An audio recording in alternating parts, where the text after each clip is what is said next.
Hi guys, nandito tayo ngayon sa Old Souk Salmiya kung saan tayong laging tumatambay. Ayan.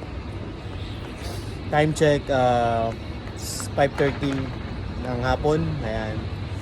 At nandito tayo sa likod ng MRG. Ayan. Pwede rin kayong tumambay dito sa may